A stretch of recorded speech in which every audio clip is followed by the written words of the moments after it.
Are you confused about the difference between traditional and cozy mysteries or hard-boiled versus noir? Well, we have good news for you. I'm Fedora Amis, president of Greater St. Louis Sisters in Crime, and we are seeking answers through interviews with working writers and their dogs. So far, we've tackled 3 mystery subgenres: classic or traditional, true crime, and amateur sleuth. I recently received results from a completely non-scientific survey. My responders consisted of avid readers, mostly women, who buy books and love mysteries. Well, I asked them to choose their favorite subgenres from 8 categories. The 3 mentioned already, plus private eye, historical, suspense thriller, police procedural, and science fiction fantasy. Yes, the categories overlap, and yes, they're a bit arbitrary. We'd love to hear your suggestions and comments. Send them to Fedora at fedoraamis.com. Perhaps we should have fewer categories. Perhaps we should have more. Why? The huge volume of books published each year grows at such an explosive rate that we need more specific words to locate our preferences and describe them to others, such as booksellers and librarians. Well, today we feature the suspense thriller category. Here is Belk Library's definition.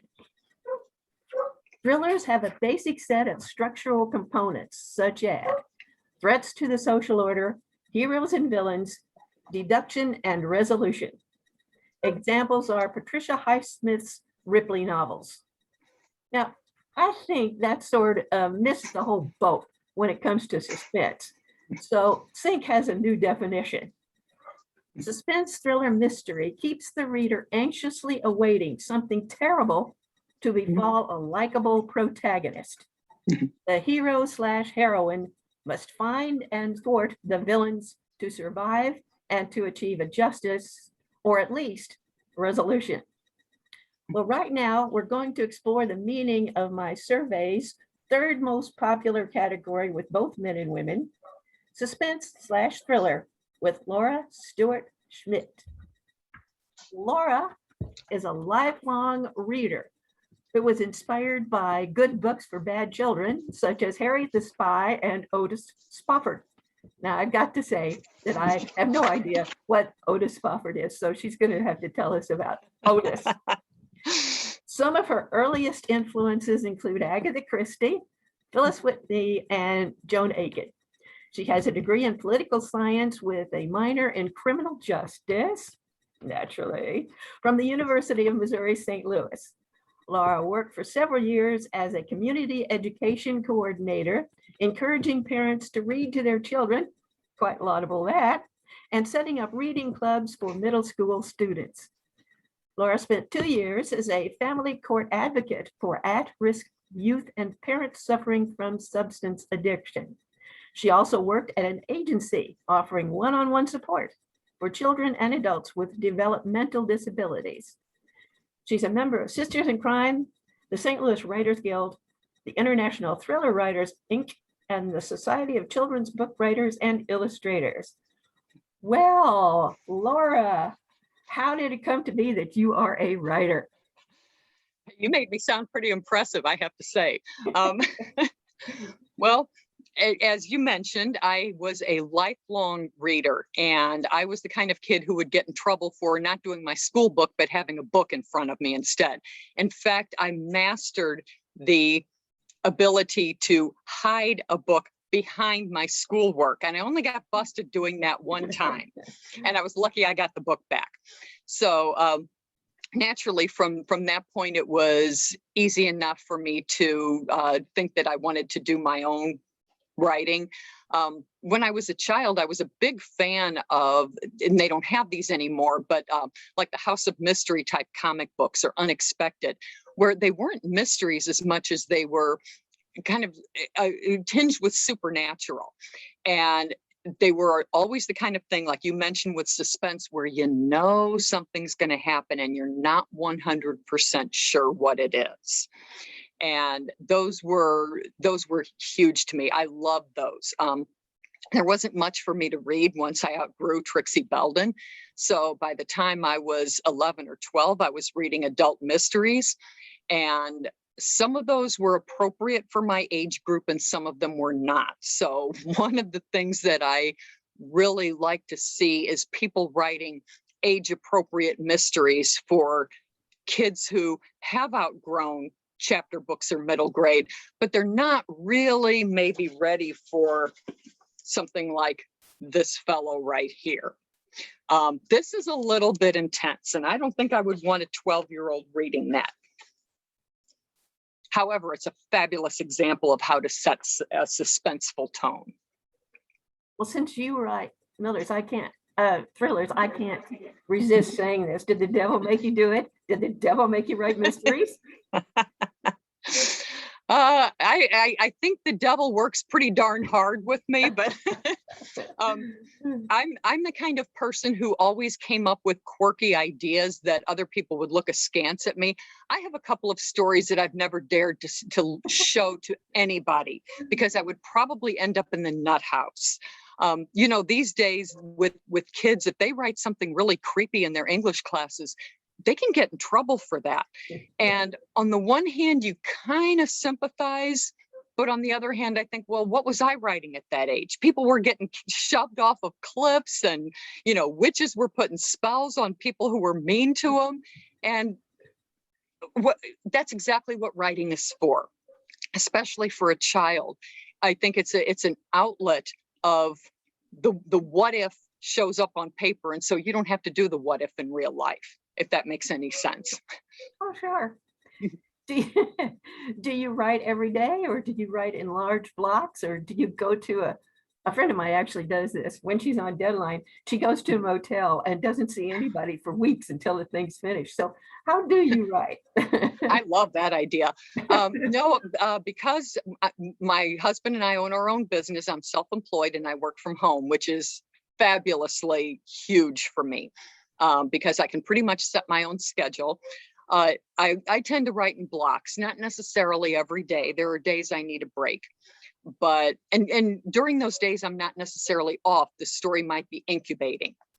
I noticed when I was younger, evenings were my best time to write. Saturday night was prime. I started every book that I wrote on Saturday night because I could sit down and write for 5 hours. And now morning has gotten to be a better time for me. I schedule my writing for the first thing in the day. Well, here's a time for a little shout out to the people or whoever it is that helped you along, has helped you along since the beginning, or is helping you along now, or all of the above. What is your support group like?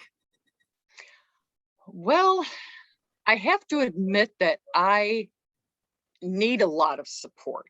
Unfortunately, I would like to be a little bit more independent and kind of be my own support, but I really like hand-holding.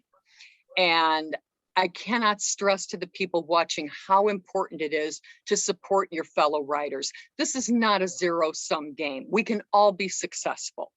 And I know that early on, I want to say maybe about 1992, I went to Icon, EYECON, which is, I can think it was kind of the predecessor to BoucherCon. And Sue Grafton was there.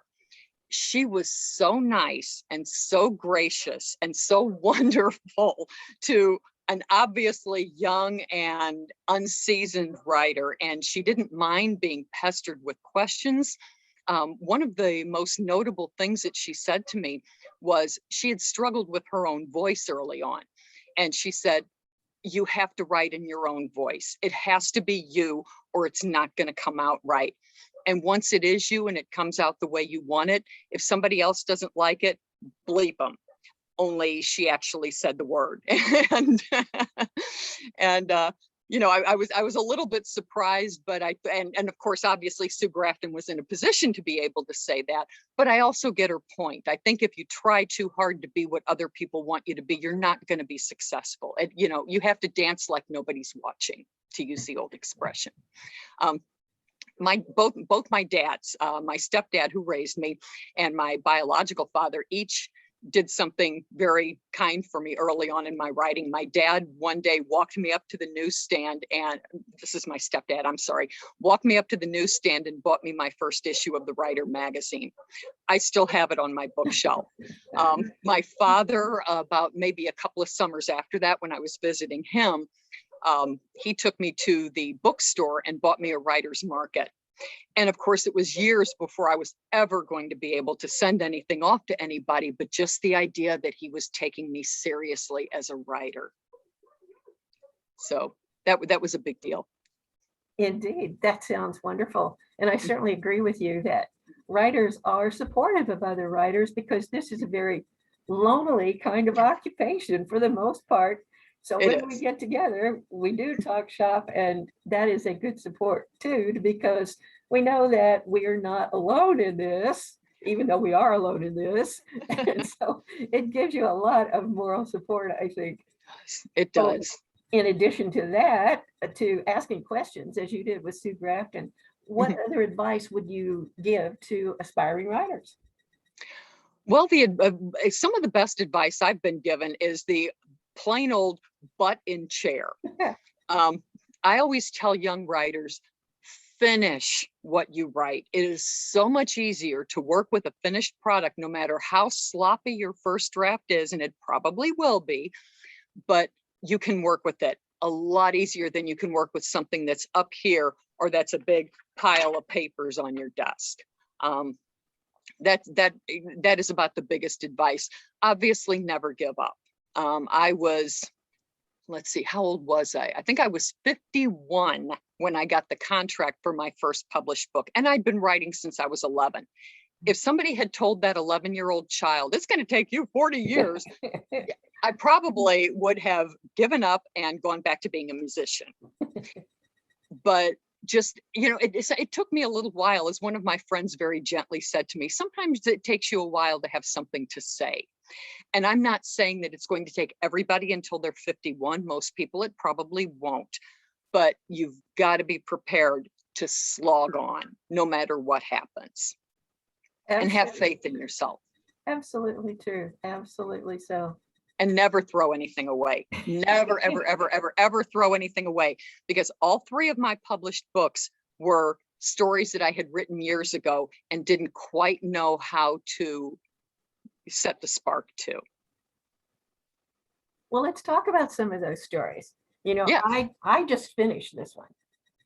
You did? Okay. I did. I got it a long time ago, and I apologize for not having read it until now. But you have to understand that I have 3-foot-high piles of unread books. I know. I was about to say, if it looks like my house, the unread, but you're going to die with books unread and records unplayed. So I don't feel bad. Well, I loved it. I must say, I really did. You have a gift for suspense. And for something else, let me read you something, because you have a gift for description that, if this is still on, let me see here. Oh yes, here it is. Jenna broke into my thoughts with a snort that was supposed to be a laugh, but didn't quite make it to the finish line. I just got a kick out of that. And you do that more than once. You also have something else that I like very much. The book is set in 1987, right? Yes, it is. And so there are a lot of pop references to the time. One that I especially liked was Jim Baker, who was being indicted for fraud back then. And guess what? He's back being indicted for fraud again for phony COVID cures. I know. It's people who cannot repeat the past or wait, I'm getting that mixed up. People who can't remember the past are doomed to repeat it. And I think he just likes to repeat it, actually. I know. He probably does. And, you almost just have to feel bad for him. But in reference to this book, this was one of the ones that I wrote in, whoops, I got to get the light just right. One of the ones that I wrote when I was much younger. And if you read the version that I wrote in 1987, which is why it's set then, you would recognize the characters' names and nothing else. The entire story was different. And back then, PI novels were big. So originally, my main character, Louisa, was supposed to be a private eye. And the ending was different and everything was different. And the solution to the murder was different. And I won't spoil it for anybody who no. wants to read it. Absolutely not. But I entered it in a contest. It actually made it past the first round, got to a judge who was the owner of a bookstore, which since then has become very famous. And she gave me some fabulous advice. One of them was, this particular issue that I was trying to focus on is not going to have any impact because it's been overused. And I thought, okay, what if I took that and turned it on its head? And that's what I did. And the change in the ending came about as I got older. I really wanted a more redemptive ending, and the original ending was kind of bitter and sad. And this one could have been as well. And I didn't want that. So I went for redemption. And I have had several readers tell me that the ending actually made them cry, which wasn't really my intent. But it's not a bad thing. It's not well, a bad no, thing. it isn't. And I'm glad it moved them to that point, because there are things that I realize now as an older person that at 25 I would not. I would have approached a situation a lot differently when I was a young person than I would now in my almost 60s. Well, this I would call a subgenre of a subgenre, really. It is a subgenre of of suspense, which is romantic suspense. And this one has an interesting twist, which I am not about to give away. So, go ahead and find it. It is Don't Fear, My Darling. And do you have a new one out since then? I do not. I have been working, and I kind of hit a brick wall on a cozy mystery I was writing and decided it was time to put it aside. I don't really think I'm a very good cozy writer. I think I'm a little bit dark for that. So if I revisit that book, I might just strive for a straight mystery tone. And then what I'm working on right now is another historical mystery. This one takes place in 1972, called Black Sheep. And it is about a young woman who, her family is a very successful business family. And she learns that somebody almost bankrupted them the year she was born by stealing some money and disappearing off the face of the earth. And the police have reopened the case due to new evidence. Well, the investigating officer happens to be a young Black man. So you've got not only the mystery, but the subplot of the romance. And of course, these days that would be a big ho-hum. In 1972, it was massively huge. You remember 1972 probably as well as I do. The role of women was changing. And my main character, Ellen, is one of those. She is wanting to break out of what is expected of her in her small town and her very close family. So those are the issues I'm exploring in there. And there's a lot of issues and a lot going on. And I'm getting feedback from pretty much everybody I can to make sure that I'm hitting it just right, or at least close enough. Well, you can spend all your life trying to get one sentence perfect and never get anything out to anybody to read. So there has to be a balance here between perfection and the best I can do right now, or the way it looks to me right now. Right. Well, is there a character in your books that is like you? Or how do you model your characters? Because I must say, I found them a bit quirky. Most of my characters, I'm fond of saying that most of my characters are smarter and braver than I am. They're kind of like who I wish I had been. In my young adult mystery, Until Proven Innocent, Allison, my main character, is probably as autobiographical as I can have ever written or will ever get. She's a teenage girl who is still kind of a tomboy. Actually, there's no kind of, she is very much a tomboy. Her two favorite companions are her two younger brothers, and they explore an old house and discover that there are things in the old house that they probably shouldn't be getting involved in, but they do. And Allison struggles with her parents expecting her or wanting her to be a girl as opposed to what she wants to be, and her feeling like she doesn't fit in with her friends, and her tendency to blurt things out, to stick her foot in her mouth without meaning to, is exactly what I was like at 15. In fact, I might still be that way at my age, who knows? But I also had two younger brothers, whom I visited when I visited my father. And actually, I had three younger brothers, but two of them were the ones who inspired this adventure.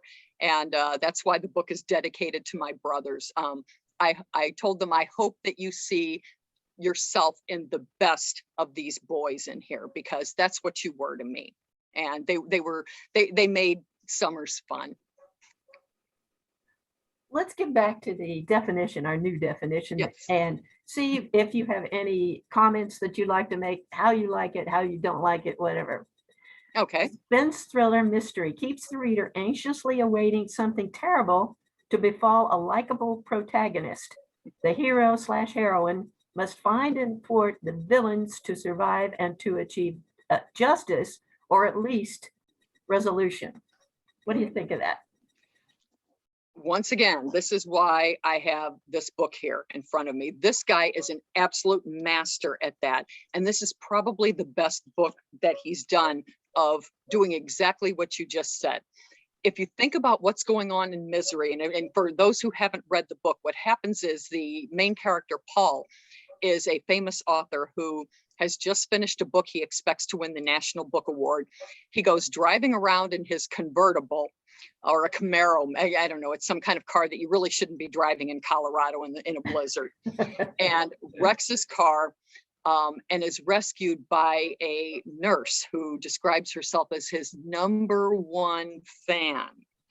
And the situation really goes south when he realizes that his most recently published book has angered this woman, and she wants him to write a new book that makes it right. And it's her definition of making it right. You know something terrible is going to happen to from the beginning, this guy isn't, before he says it to the reader, oh, you're in trouble, buddy. But you're not sure exactly how much trouble until, as the book progresses, you see how really Annie Wilkes is. And I thought that he did a masterful job at creating a situation where Paul can't just get up and walk out, and the situation keeps getting worse for him. That's an important thing to do in suspense. If your character has a way out, take it away from him. Not to spoil the book, but the cops are starting to get wise that there might be something going on at Annie's house. Well, Mr. King eliminates that threat for us. And that's all I'll say about that. And the stakes keep getting higher. Let's not They forget do, that yes, part, because yeah. Paul realizes that Annie has no intention of letting him walk out alive. She's going to get this book. She doesn't care if it gets published. It's her book. And he's fully convinced that she is going to kill him, and he's probably right. Another author who I think does suspense fabulously, and let me see, I keep forgetting this is a mirror image here. This is Murder on the Orient Express, or Chalet Coach. Yeah, Chalet Coach Orient Express. Agatha Christie was famous for not dropping bodies early on in her book. She might not have a murder committed until a third or a halfway through the book. In the meantime, you get to see the intended victim, who is usually somebody terrible. And you get to see how the person is going to basically get what's coming to them. If you've read the book and you haven't seen the movie that's got Kenneth Branagh in it, I highly recommend checking that out. Johnny Depp plays the villain, as only Johnny Depp can do it. And you see throughout the book that, or I'm sorry, rather throughout the movie, that he's afraid of something. He knows something terrible is going to happen to him. He tries to enlist Hercule Poirot's help, and Poirot says, no, I don't like you. I'm not going to work with you. And you know what's going to happen, but who did it? And do we care who did it? Because this guy is so terrible. And as it turns out, yes, we do care, because all the suspects are much more likable than the fellow Johnny Depp is playing. The movie is really excellently done. The people are stranded on the train. It runs into an avalanche. They can't go anywhere. The filmography is beautiful. Cannot recommend it highly enough. But watch how she does that. And that's true with several of her books. If you haven't seen an earlier version with Ingrid Bergman and let's see, Sean Connery and a lot of other great stars, it's certainly worthwhile. In fact, I like it better. Well, I might have to check that one out. You will. It's great. Well, I've certainly enjoyed our time here. And let me say that coming up next will be Gary Miller, who is exploring private eyes and telling us all about the hard-boiled and the not hard-boiled and the noir of private investigation mystery. So thank you, and make sure you watch all of these and subscribe to them on our channel, Sisters in Crime St. Louis Branch on YouTube. Thank you.